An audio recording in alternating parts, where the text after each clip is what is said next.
اجتماع میں شریک ہوئے۔ اللہ تعالی آپ کو جزائے خیر عطا فرمائے اور آپ کی جان و مال میں برکت عطا فرمائے۔ تو یہ اجلاس بخاری شریف جیسی عظیم کتاب کے افتتاح کا اجلاس ہے۔ ہمارے بزرگان دین اور اکابرین نے جس طرح قرآن مجید کی شروعات کے موقع پر لوازمات کی جاتی ہیں اور اہتمام کیا جاتا ہے، اسی طرح بخاری شریف کے افتتاح کے موقع پر بھی ہمارے اکابرین اور بزرگان دین خصوصی اہتمام فرماتے رہے ہیں۔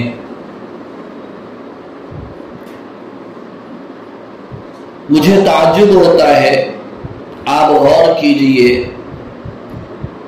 دنیا میں معمولی خوشیوں پر دعوتوں کا اہتمام کیا جا رہا ہے، کپڑے پہنانے کا اہتمام کیا جا رہا ہے، تحفے تحائف اور آپس میں لین دین کا اہتمام کیا جا رہا ہے، گھروں کو سجایا جا رہا ہے اور مختلف قسم کے میٹھے تیار کیے جا رہے ہیں، اور دعوتوں کی اتنی بڑی لائن ہے کہ اس وقت میں ان دعوتوں کا تذکرہ کرنا اپنے وقت کو ضائع کرنا سمجھتا ہوں۔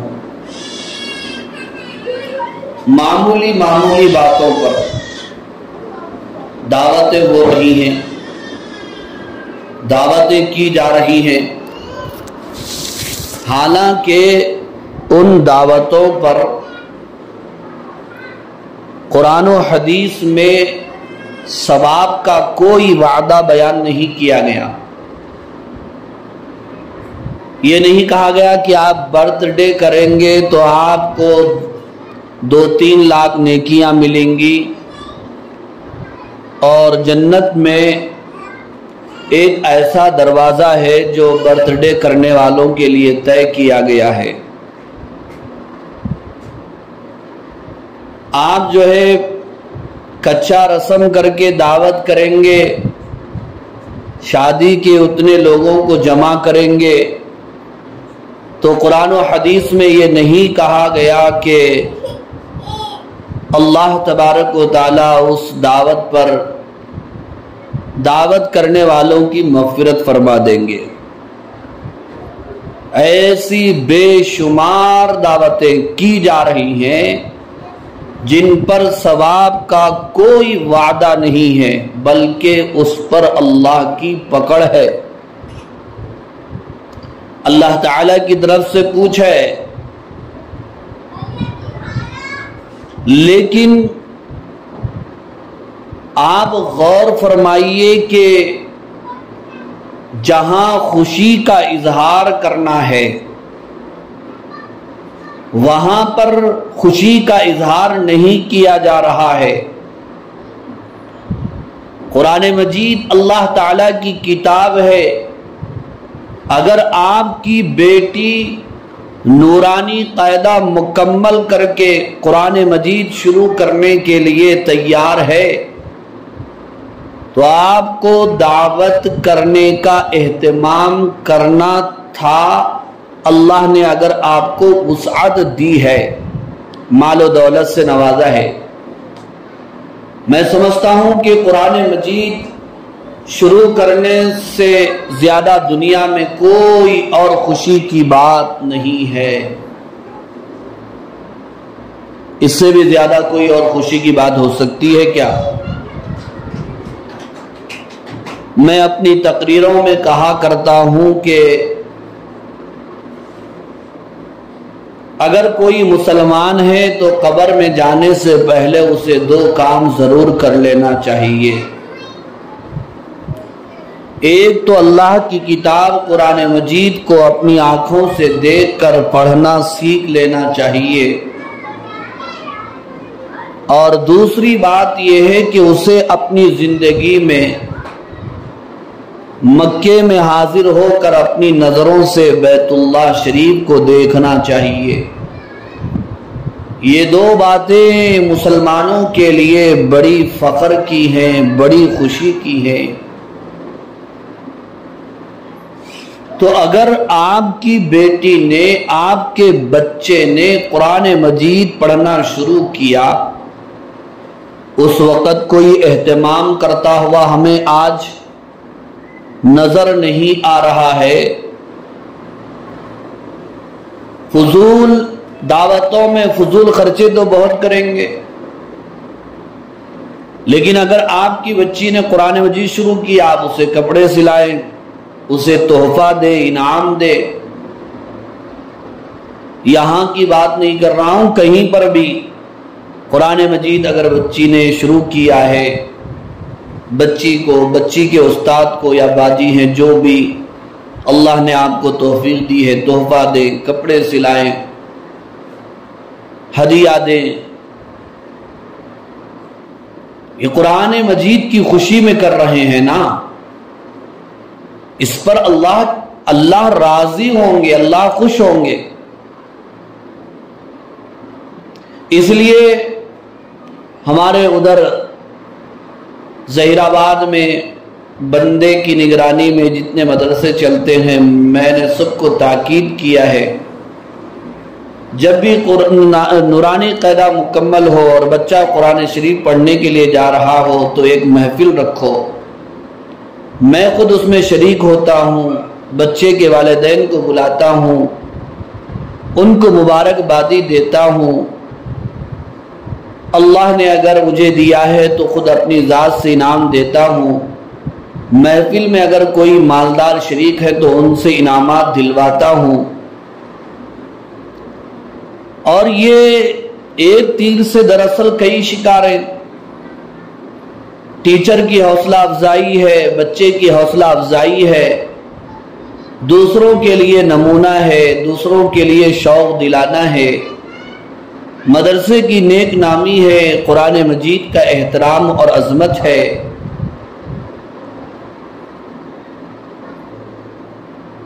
آج بخاری شریف شروع ہونے کے لیے جا رہی ہے، آپ نے اہتمام کیا، مبارکباد ہے ماشاءاللہ۔ لیکن کوئی ضروری نہیں ہے کہ آپ اس پر مٹھائی بھی لے آئیں، نہیں لائیں گے۔ یہ کام تو آپ نے کیا ہوگا، میں نہیں سمجھتا کہ آپ اس کے اوپر جو ہے کرے ہوں گے، نہیں کیے ہوں گے، لیکن میری ایک طریقہ ہوتا ہے کہ بھئی خوشی کا اظہار ہونا چاہیے۔ اس طرح سے یاد دلانے کے بعد تو بہت کچھ آتا ہے، لیکن اس سے پہلے بھی تو عظمت کا اظہار ہونا چاہیے۔ اب حال یہ ہے، آپ برا مت مانیے، دنیا کے معاملے میں ہمارے پاس بہت پیسہ ہے، نہیں ہے بھی تو قرض لا کے خرچے کیے جاتے ہیں۔ بولے ان صاحب شادی زندگی میں بار بار ہوتی کیا؟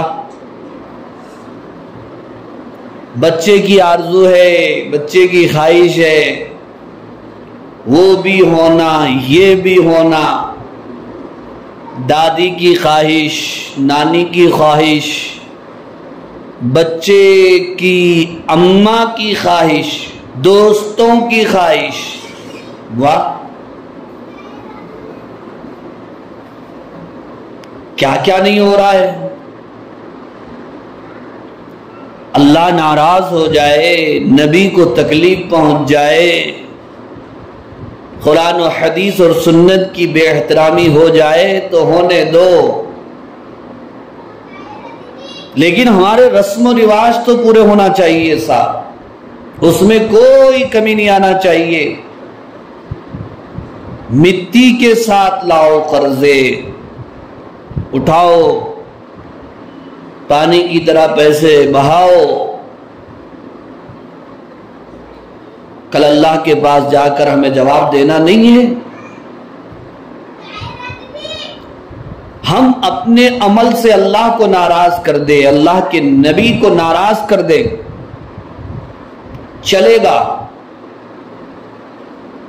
لیکن کوئی اور ہمارے نبی کے نام پر کیچڑ اچھال دے تو ہم آگ بگولا ہو جاتے ہیں، بھڑک جاتے ہیں کہ اس نے نبی کی شان میں گستاخی کی ہے، اس کا سر تن سے جدا کر دینا چاہیے۔ واہ، اگر وہ گستاخ رسول ہے اس کا سر تن سے جدا ہونا چاہیے، تو ہم نے بھی بدعملی کی، نبی کی سنتوں کو توڑا، اللہ کے احکام کو توڑا، تو ہم بھی کیا کم گستاخ ہیں؟ پھر ہمارا کوئی حساب لینے والا نہیں ہے۔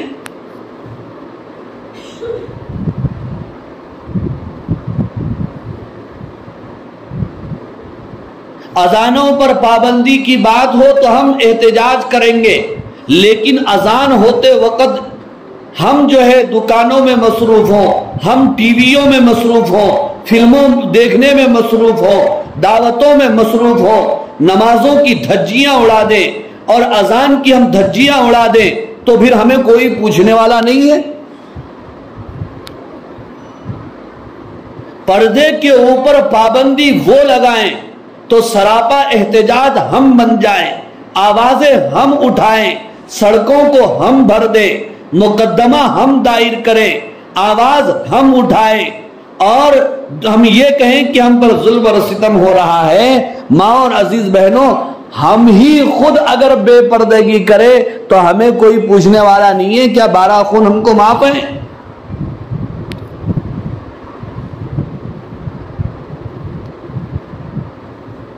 مسجدوں کے اوپر اگر وہ مقدمہ دائر کرے، مسجدوں کے معاملے میں وہ ہم پر تنگی کرے، تو ہم احتجاج کریں گے، ہم آواز اٹھائیں گے، لیکن ہم خود نمازوں کا اہتمام نہ کریں، مسجدوں کو ویران کر دیں، نمازوں کو ہم چھوڑ دیں، تو ہمیں کوئی پوچھنے والا نہیں ہے۔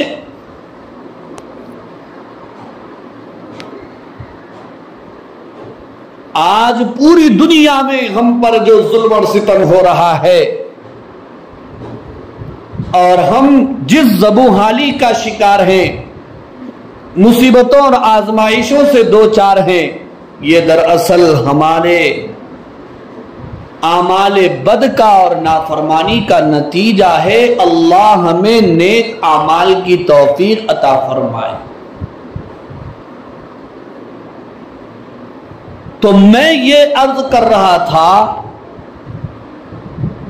کہ ہمیں علم دین کی قدر ہونا چاہیے، اللہ کے کلام قرآن مجید کی قدر ہونی چاہیے، اور اللہ کے نبی کا کلام حدیث ہے، حدیث کی بھی قدر ہونی چاہیے۔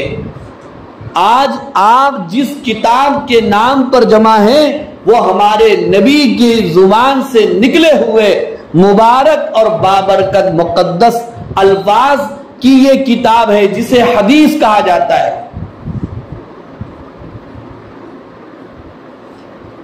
آج یہاں پر چنچولی میں اس مدرسے ام الحسین میں 5 طالبات دور حدیث میں بخاری شریف پڑھنے جا رہی ہیں۔ میں ان طالبات کو مبارکبادی دیتا ہوں، ان کے والدین کو، اہل خاندان کو مبارکبادی دیتا ہوں، اور تمام ماں اور بہنوں کو مبارکبادی دیتا ہوں۔ مدرسے کے جو ذمہ دار ہیں صدر صاحب جناب واجد پٹیل صاحب، وہ فی الحال تو موجود نہیں ہے، لیکن وہ بھی قابل مبارکباد ہیں کہ ان کی محنتیں رنگ لا رہی ہیں، ان کی قربانیاں رنگ لا رہی ہیں کہ 5 بچیاں ان کے مدرسے سے عالمہ بن رہی ہیں۔ یہ ان کے لیے بہت بڑی بات ہے۔ ہمارے بزرگ عالم دین جن کا انتقال ہو چکا ہے، اللہ ان کی قبر کو نور سے منور فرمائے۔ جناب مولانا محمود پٹیل صاحب نور اللہ مرقدہ کبھی کبھی فرمایا کرتے تھے کہ میاں مدرسے میں ہماری نجات کے لیے، ہماری کامیابی کے لیے 500 بچے ہونا ضروری نہیں ہے، 5 بچوں پر بھی اللہ نجات عطا فرماتے ہیں، مگر اخلاص شرط ہے، اللہ تعالیٰ کی رضا، اللہ تعالیٰ کی خوشنودی ہو، مقصود ہونا چاہیے۔ آج آپ کے اس مدرسے میں جہاں شعبہ ناظرہ کی تعلیم ہوتی ہے، قرآن مجید با تجوید پڑھایا جاتا ہے، نورانی قاعدے میں اجراء قواعد کا اہتمام کیا جا رہا ہے، اسی کے ساتھ ساتھ دینیات ہے، اردو ہے، حساب ہے، انگلش ہے، سائنس ہے، سوشل ہے، تاکہ ہماری یہ بچیاں علم دین کے ساتھ عصری علوم سے بھی بہرہور ہوں۔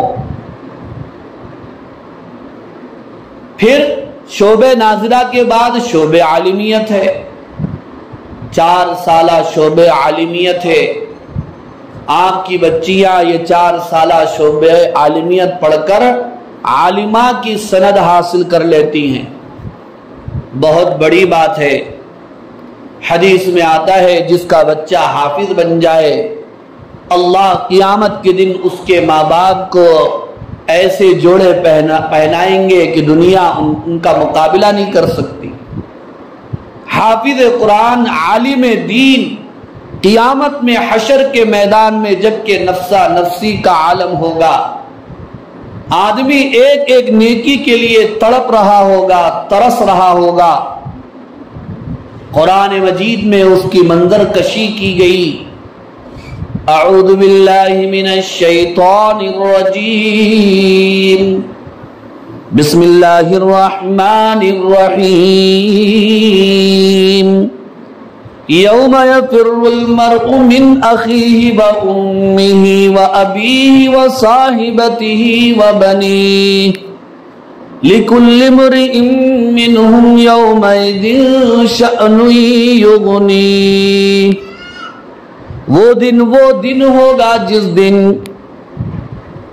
آدمی اپنے بھائی سے بھاگے گا، اپنی بیوی سے بھاگے گا، اپنے بچوں سے بھاگے گا، ہر ایک کو نفسا نفسی کا عالم ہوگا، ایک ایک نیکی اس دن مہنگی ہوگی۔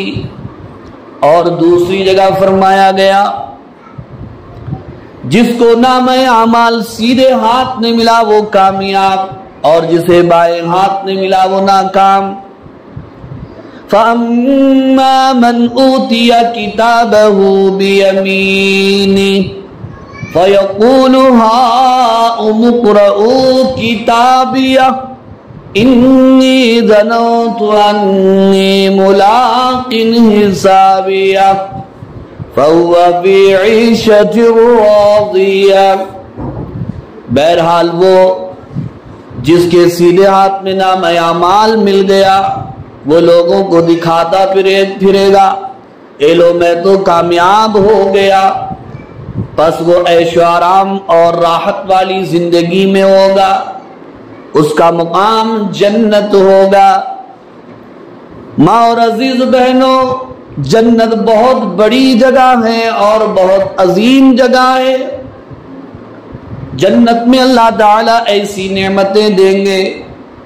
کل ہی کی تو بات ہے، ایک صاحب مجھ سے پوچھنے لگے، مولانا مفتی صاحب جنت کی نعمتوں کا تذکرہ کرو۔ میں نے کہا کہ ایک حدیث سناتا ہوں جس سے آپ کو سمجھ میں آ جائے گا۔ میرے نبی نے بیان فرمایا کہ اللہ تعالیٰ نے جنت میں ایسی نعمتیں تیار کی ہیں، ایسی چیزیں بنائی ہیں جن چیزوں کو کسی آنکھ نے نہ دیکھا، نہ کسی کان نے سنا، نہ کسی انسانی دل میں ان چیزوں کا تصور اور خیال تک بھی نہیں آیا، اللہ نے ایسی نعمتیں بنائی۔ جنت میں اللہ تعالیٰ ایسی صحت دیں گے جس کے بعد کوئی بیماری نہیں آئے گی، ایسی جوانی دیں گے جس کے بعد کبھی بڑھاپا نہیں آئے گا، ایسی زندگی دیں گے جس کے بعد کبھی موت نہیں آئے گی۔ وہاں پر اللہ تبارک و تعالی نیند بھی نہیں، اونگ بھی نہیں۔ جنت میں جنتی جو کھائے گا وہ پیٹ بھرنے کے لیے نہیں، لطف و لذت کے لیے کھائے گا۔ 40 سال تک کھاتا رہے گا، اس کا دل جب کہے گا تو وہ اسے چھوڑ دے گا۔ اس کے ہاتھ میں سونے کی ایک چھڑی ہوگی، اس کے سامنے دودھ کی نہریں بہہ رہی ہوں گی، شہد کی نہریں بہہ رہی ہوں گی، شراب طہور کی نہریں بہہ رہی ہوں گی، صاف و شفاف پانی کی نہریں بہہ رہی ہوں گی، اڑتے ہوئے پرندے ہوں گے، ابلتے ہوئے چشمے ہوں گے، لمبے لمبے درختوں کے سائے ہوں گے۔ ایک درخت اتنا لمبا ہوگا، حدیث میں آتا ہے کہ ایک گھوڑا 500 سال پر دوڑے گا مگر اس درخت کا سایہ اور چھاؤں ختم نہیں ہوگی۔ اللہ تبارک و تعالی جنت میں جنتیوں کو ایک ایسا محل عطا فرمائیں گے جس کے 70,000 کمرے ہوں گے، اور ایک کمرہ اتنا بڑا ہوگا، اس کے 70,000 دروازے ہوں گے، ہر دروازے پر 70,000 فرشتے جنتی کا استقبال کر رہے ہوں گے، اور اس کی تعمیر مشک و زعفران سے ہوگی۔ اس میں ایک اینٹ سونے کی، ایک اینٹ چاندی کی ہوگی۔ وَيَطُوفُ عَلَيْهِمْ وِلْدَانٌ مُخَلَّدُونَ،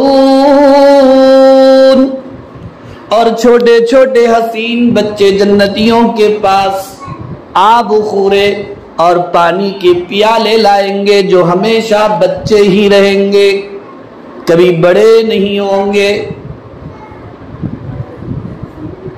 إِنَّ لِلْمُتَّقِينَ مَفَازًا حدائق وأعنابا وكواعب أترابا وكأسا دهاقا، چھلکتے ہوئے گلاس اور جام ہوں گے۔ لا يسمعون فيها لغوا ولا كذابا، جنتی جنت میں کوئی فضول بکواس نہیں سنیں گے اور کوئی جھوٹی بات بھی نہیں سنیں گے۔ اللہ تبارک و تعالی نے جنت میں ایسی نعمتیں تیار کر رکھی ہیں، تو دراصل اس کے لیے، ان چیزوں کے لیے ہمیں تیاری کرنا ہے۔ میں یہ عرض کر رہا تھا کل حشر کے میدان میں جب کہ نفسا نفسی کا حال اور عالم ہوگا، اس وقت اللہ تبارک و تعالی حافظوں کو، حافظات کو، عالموں کو اور عالمات کو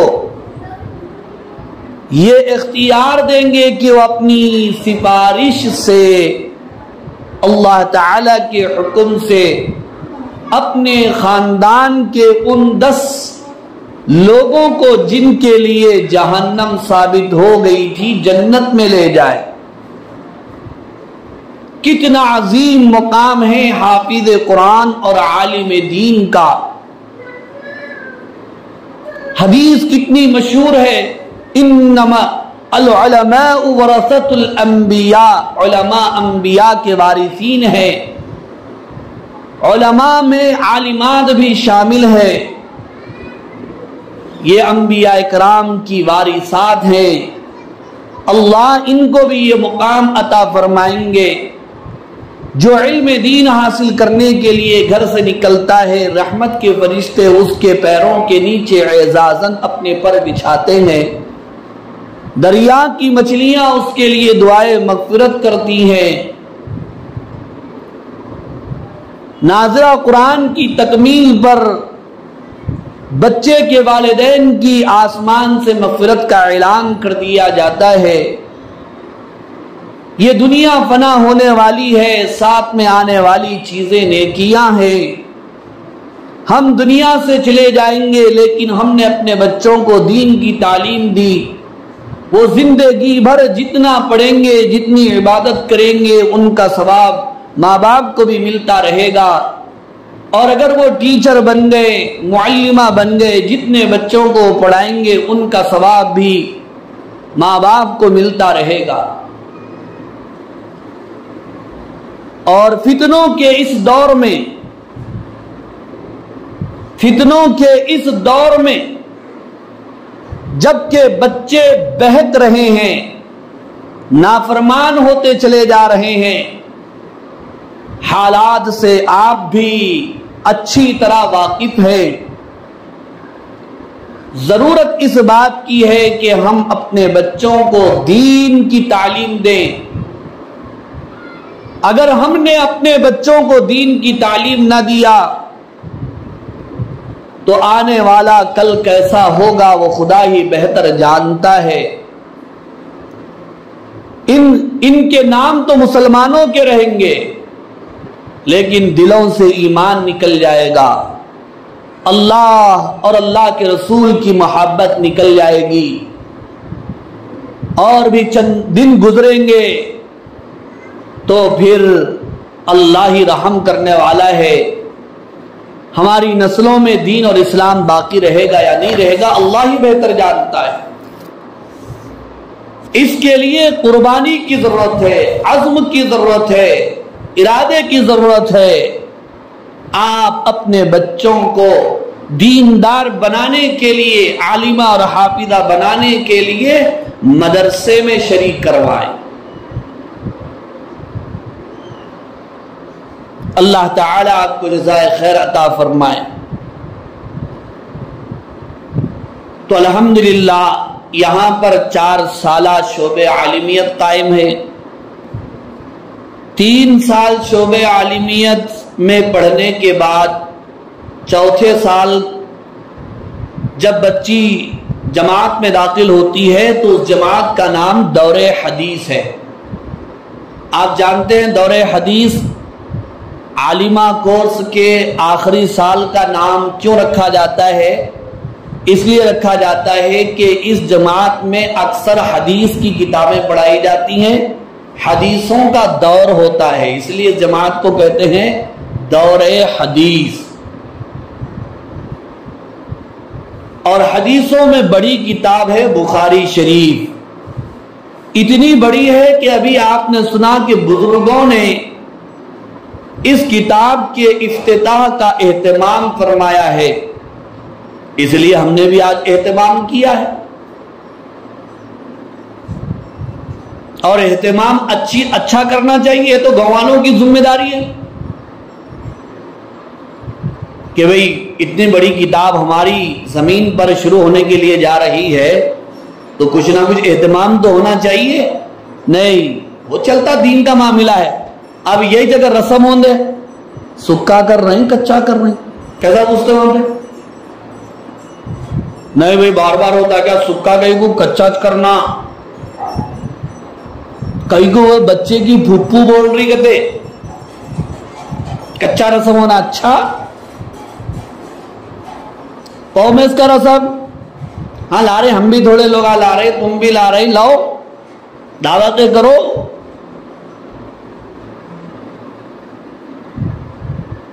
یہ شادی آبادی نہیں ہے، آج کل کی شادیاں بربادیاں ہیں پوری۔ امت کا پیسہ کہاں لگ رہا ہے آپ کو معلوم ہے ماں اور عزیز بہنوں، اور اس میں آپ لوگوں کا بڑا رول ہوتا ہے، بڑا کردار ہوتا ہے۔ کھانے پینے کی چیزوں میں امت کا پیسہ لگ رہا، کپڑوں میں لگ رہا، گھروں کے بنانے میں لگ رہا، دعوتوں میں لگ رہا، یہ 4 چیزوں میں لگ رہا۔ دیکھو دین میں کم لگ رہا، ارے فیس دیا بولتا، ارے کہاں ہے جی فیس دینے کے واسطے، قرآن پڑھانے کے واسطے بھی فیس ہونا کیا؟ ہمارے مکتب میں ایک عورت آئی، کہنے لگی مول صاحب میرے یہ 2 نواسے ہیں، یتیم ہیں، فیس نہیں دے سکتے۔ تو میں نے ان سے پوچھا یہ آپ کے نواسے دن میں کیا کرتے ہیں؟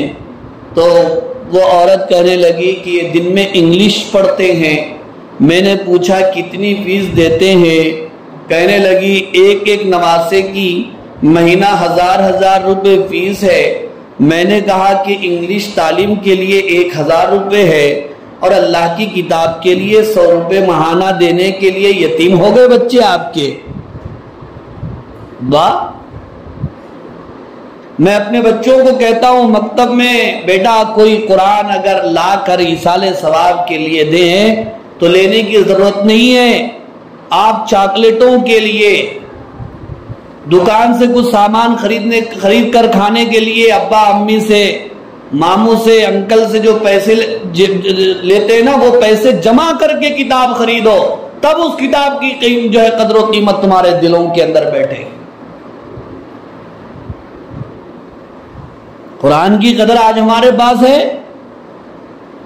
ہاں شادی کے ٹائم لکھے تھے، جب لکھتی تھے وہ بات چیت ہوتی نہیں، کتنے تولے سونا دے رہے ہیں، کتنے تولے چاندی دے رہے ہیں، جوڑے کی رقم کتنی ہے، پلنگ گوسا دے رہے ہیں، سامان فرنیچر سے ہونا کہتے، واہ کتنے جوڑے ڈال رہے، کئی کو منگنا جی اللہ اتنا کھانے دیا، اتنا پینے دیا، پہننے دیا، پھر اللہ کا ناشکراپن کئی کو جی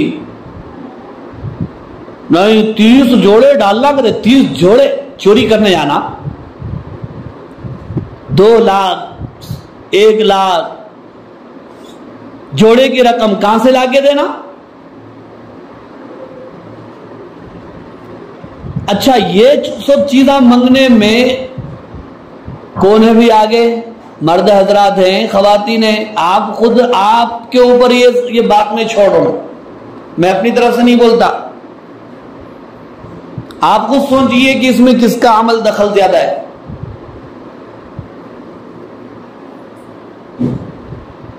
تو یہ چیزوں میں امت کا پیسہ خراب ہو رہا ہے۔ تو اپنے بچوں کو حافظ عالم بنانا، دین کے لیے اپنے دولت کو دین کے لیے قربان کرنا چاہیے، اللہ اس سے جو زندگیوں میں خیر و برکت عطا فرمائے۔ وَمَا تُقَدِّمُوا لِأَنفُسِكُم مِّن خَيْرٍ تَجِدُوهُ عِندَ اللَّهِ، جو تم خرچ کرو گے وہ تم اسے اللہ کے پاس ضرور پاؤ گے۔ اور ایک آیت میں فرمایا گیا جس کا مفہوم یہ ہے کہ جو کوئی اللہ کو قرض حسنہ دے گا اللہ اسے اس کا دوگنا عطا فرمائیں گے، ڈبل عطا فرمائیں گے۔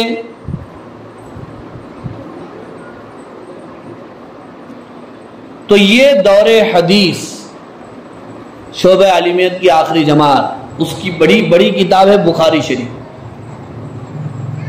ہمارے بزرگوں سے میں نے سنا ہے اور پڑھا بھی ہے کہ جب بخاری شریف کا آغاز ہوتا ہے یا اختتام ہوتا ہے، اس موقع پر جو دعائیں کی جاتی ہیں اللہ قبول فرماتے ہیں۔ میں اور آپ ایسی عظیم کتاب کی افتتاح میں آج شریک ہیں، ہمارے لیے یہ عظیم مسرت اور خوشی کی بات ہے۔ انشاءاللہ ثم انشاءاللہ اس کتاب کی برکت سے اللہ ہماری دعائیں ضرور قبول فرمائیں۔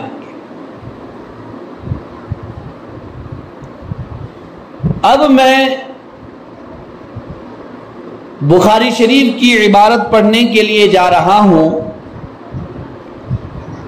اور جو 5 طالبات ہیں ان کے ہاتھوں میں بھی بخاری شریف موجود ہے،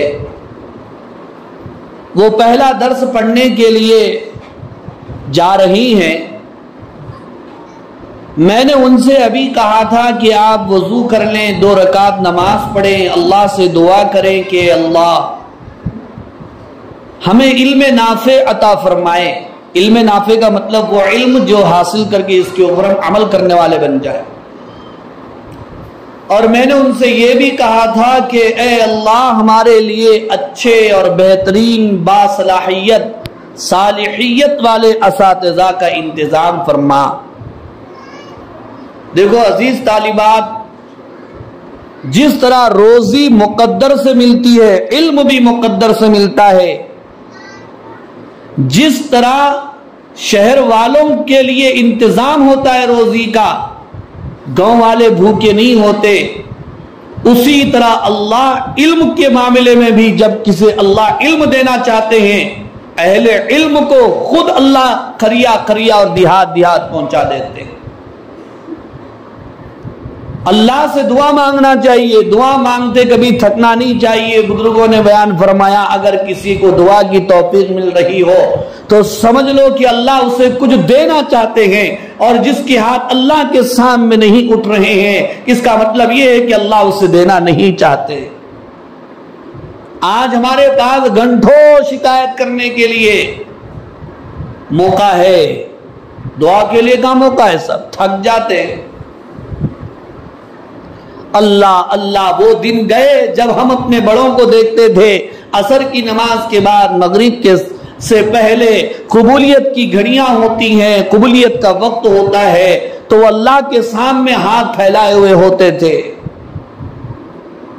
کہاں گئی وہ مائیں، کہاں چلی گئی وہ دادیاں اور نانیاں، وہ عظیم مائیں جو اللہ کے سامنے جھولی پھیلاتی تھی اپنی اولاد کی ترقی کے لیے، تربیت کے لیے۔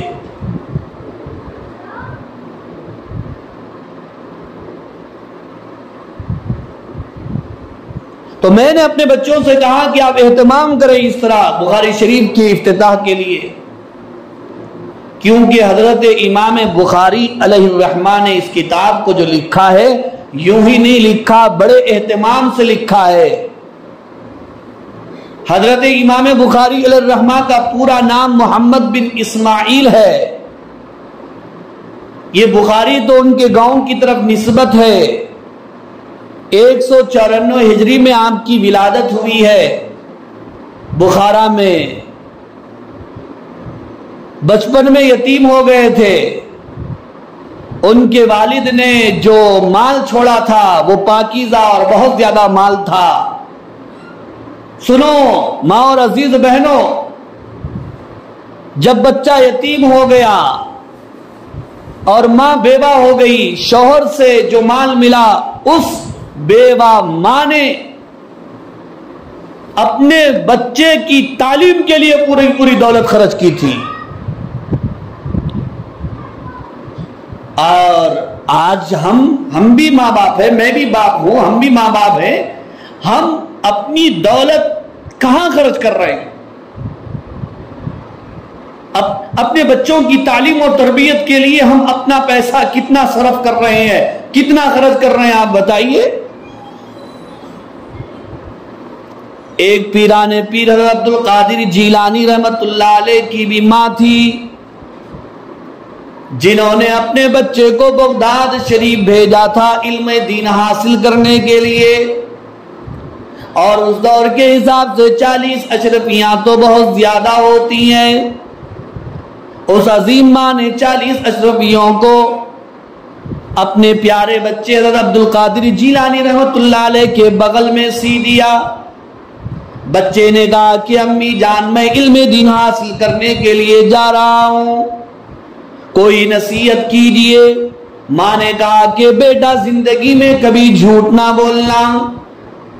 راستے میں قافلے پر ڈاکوؤں نے حملہ کر دیا، پورے قافلے کو لوٹ لیا۔ حضرت عبد القادر جیلانی رحمت اللہ علیہ سے بھی ڈاکوؤں کے سردار نے پوچھا بیٹا تمہارے پاس کیا ہے؟ پیران پیر رحمت اللہ علیہ نے اپنی ماں کی نصیحت پر عمل کرتے ہوئے سچ کہا کہ میرے پاس 40 اشرفیاں ہیں، اور اپنے بغل کو اٹھا دیا۔ ڈاکوؤں کا سردار کہنے لگا کہ بیٹا تم جھوٹ بول کر بھی ہم سے بچ سکتے تھے۔ پیران پیر رحمت اللہ علیہ نے کہا کہ میں جس وقت گھر سے نکل رہا تھا میری والدہ نے نصیحت کیا تھا بیٹا کبھی جھوٹ نہ بولنا، اس لیے میں کیسے جھوٹ بول سکتا ہوں؟ پیران پیر عبد القادر جیلانی رحمت اللہ علیہ کی اس بات پر ڈاکوؤں کے سردار پر اتنا اثر ہوا، کہنے لگا ایک یہ بچہ ہے جو اپنی ماں کی نصیحت پر اتنا عمل کرتا ہے، اور ایک ہم ہیں کہ خدا کا کھا کر خدا کے بندوں کو لوٹ رہے ہیں۔ اس نے اپنے ساتھیوں سے کہا کہ آؤ میں اس بچے کے ہاتھ پر آج سے ڈاکہ ڈالنے سے، چوری کرنے سے توبہ کرتا ہوں۔ پھر تمام ڈاکوؤں نے پیران پیر رحمت اللہ علیہ کے ہاتھ پر اپنے گناہ سے توبہ کی اور اپنے زمانے کے ولی بن گئے۔ ماں اور عزیز بہنوں، حضرت پیران پیر رحمت اللہ علیہ کی والدہ نے اپنے شوہر سے ملے ہوئے مال کو اپنے بچے کی تعلیم و تربیت کے لیے خرچ کیا تھا۔ اسی طرح حضرت امام بخاری رحمت اللہ علیہ کی والدہ نے بھی اپنے شوہر سے ملا ہوا سارا مال اپنے یتیم بچے حضرت محمد بن اسماعیل یعنی امام بخاری رحمت اللہ علیہ کی تعلیم پر خرچ کیا۔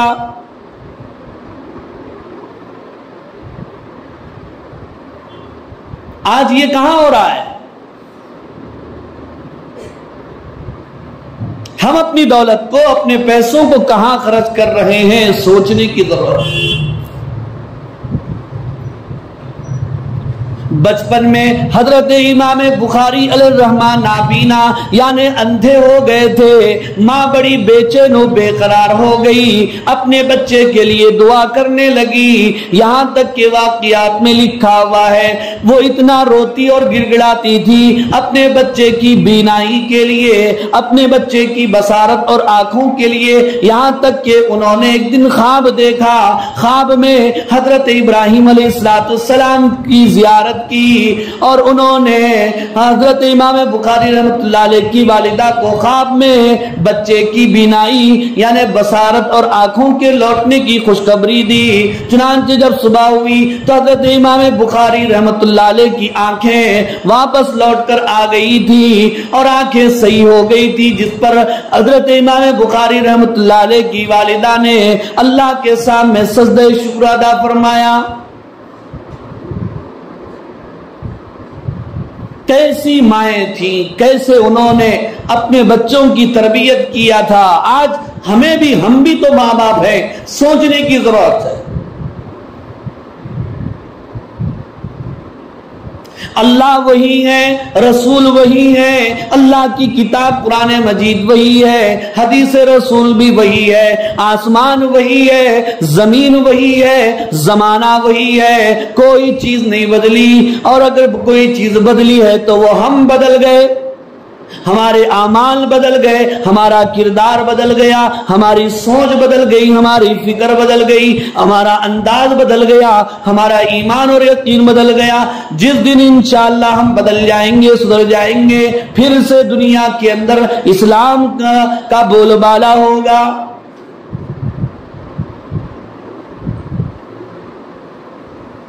تو ماں اور عزیز بہنوں، حضرت امام بخاری رحمت اللہ علیہ کی والدہ نے ان کی ایسی تربیت کی،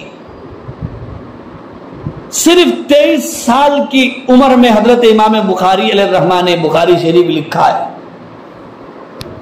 اتنی کم سن عمر میں، چھوٹی عمر میں اتنی بڑی کتاب کا آغاز کوئی معمولی بات تو نہیں ہے۔ اور انہوں نے بخاری شریف کیسے لکھی؟ کتابوں میں ہے، حرمین تشریف لے گئے، بیت اللہ شریف کے سامنے بخاری شریف کو حضرت امام بخاری علیہ الرحمن نے لکھا۔ ترتیب کتاب لکھنے کی کیا تھی؟ ترتیب کتاب لکھنے کی یہ تھی، پہلے اہتمام سے غسل فرماتے، عمدہ کپڑے پہنتے، خوشبو لگاتے، 2 رکعت نماز ادا فرماتے، استخارہ کی دعا پڑھتے، پھر اس حدیث کو اپنی کتاب میں جمع فرماتے۔ بخاری شریف میں حضرت امام بخاری علیہ الرحمن نے جو عناوین ترتیب دیے ہیں، جنہیں ترجمۃ الباب کا نام دیا جاتا ہے، وہ مدینہ منورہ میں ریاض الجنہ میں بیٹھ کر آپ نے لکھا ہے۔ جی ہاں، ریاض الجنہ وہی جگہ ہے جو میرے نبی جہاں آرام فرمائے، وہیں پر وہ جگہ بھی ہے۔ کہا جاتا ہے کہ ریاض الجنہ وہ جگہ ہے جو جنت سے آئی ہے، جو اس جگہ 2 رکعت نماز پڑھ لیتا ہے گویا کہ جنت کی سرزمین پر وہ نماز پڑھ لیتا ہے۔ اور اللہ کا یہ دستور اور اصول ہے کہ جو جنت میں ایک مرتبہ چلا گیا اللہ تعالیٰ اسے دوبارہ جنت سے نہیں نکالتے۔ دعا فرمائیے کہ اللہ تعالیٰ ہمیں بھی حج بیت اللہ اور عمرے کی توفیق عطا فرمائے اور بار بار حرمین شریف کی زیارت عطا فرمائے۔ تو حضرت امام بخاری علیہ الرحمہ نے اس کتاب کو اتنے اہتمام و احترام سے لکھا ہے۔ اللہ نے آپ کو حافظہ بھی بڑھا دیا، ہماری طرح تہاریاں اور بریانیاں کھا کر انہوں نے کتاب نہیں لکھی، فقر و فاقہ کے ساتھ انہوں نے کتاب لکھی ہے۔ علم کے لیے پاپڑ بیلنا پڑتا ہے، موم بتی کی طرح اپنے آپ کو پگھلانا پڑتا ہے، تبھی جا کر کے علم کی شمع روشن ہوتی ہے۔ لیکن ہماری بچیاں نہیں، علم اگر حاصل کرنا ہے تو پھر فقر و فاقہ بھی برداشت کرنا پڑے گا۔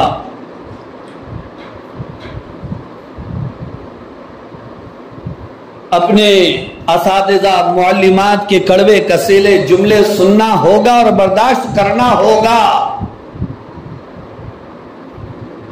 تب جا کے اللہ علم کی دولت سے مالا مال فرمائیں۔ تو آئیے میں بخاری شریف کی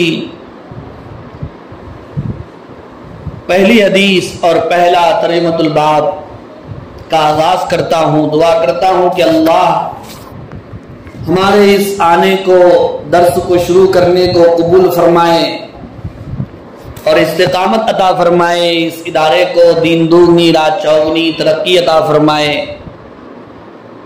یہاں سے علم و عرفان کے چشمے جاری و ساری فرمائے، اس علاقے کے لیے اس ادارے کو مینار نور فرمائے۔ طالبات عبارت غور سے دیکھیں، صفحہ نمبر 2 ہے، میں عبارت پڑھ رہا ہوں۔ بسم اللہ الرحمن الرحیم، باب کیف کان بدء الوحی الی رسول اللہ صلی اللہ علیہ وسلم وقول اللہ عز وجل انا اوحینا الیک کما اوحینا الی نوح والنبیین من بعدہ۔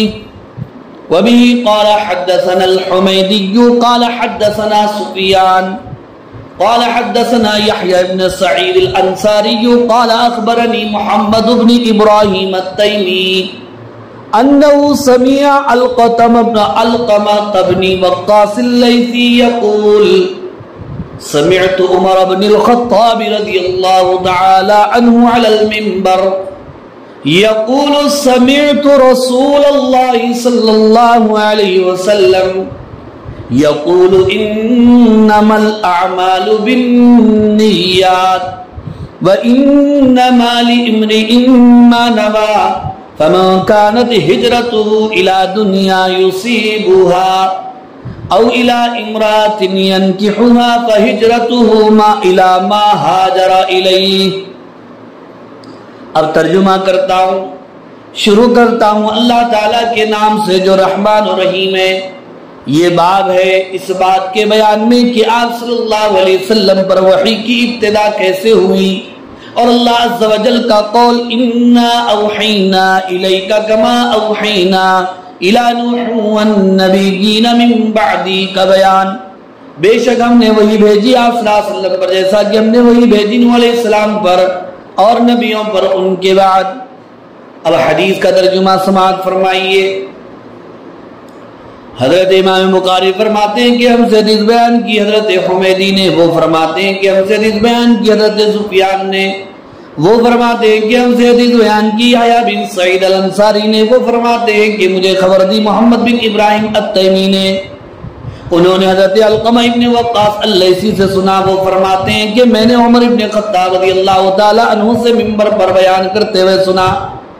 یقول حضرت عمر فرماتے ہیں میں نے حضور اکرم صلی اللہ علیہ وسلم کو ارشاد فرماتے ہوئے سنا انما الاعمال بالنیات کہ اعمال کا دار و مدار نیتوں پر ہے۔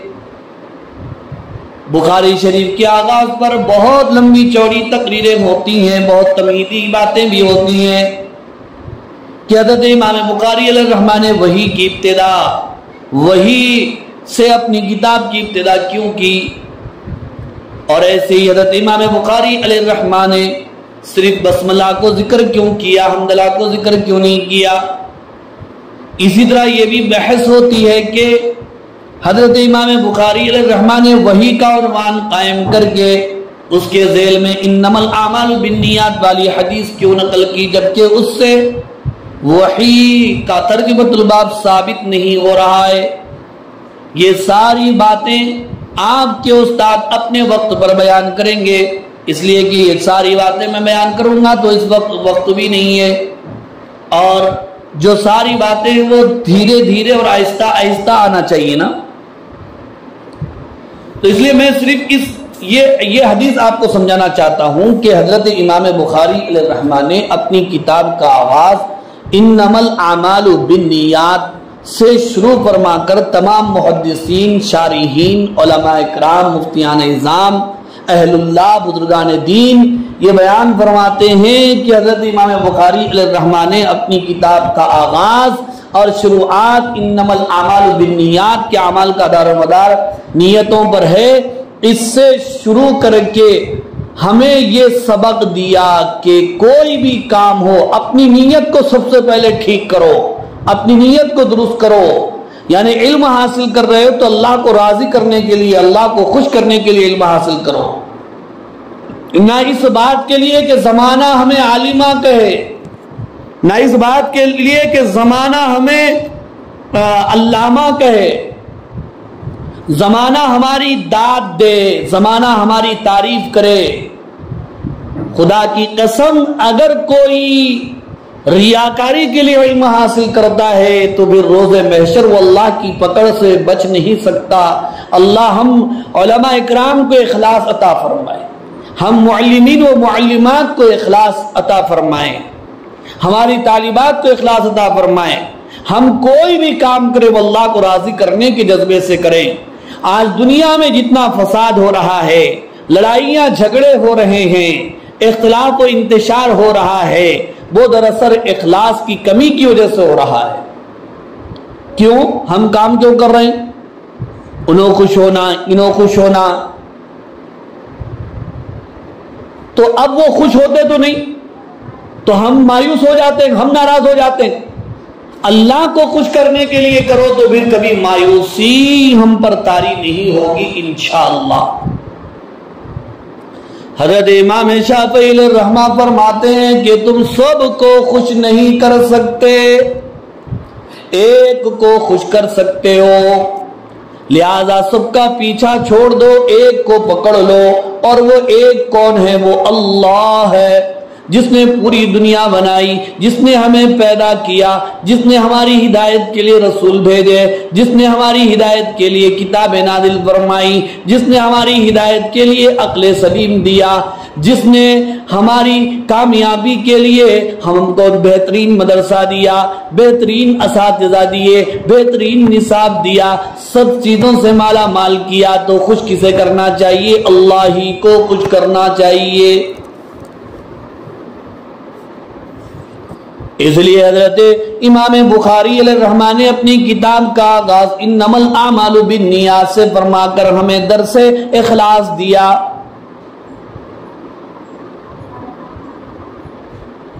اور ایک بات میں یہ بھی آپ سے عرض کر دوں، حدیث پڑھانے اور پڑھنے کا مقصد کیا ہے؟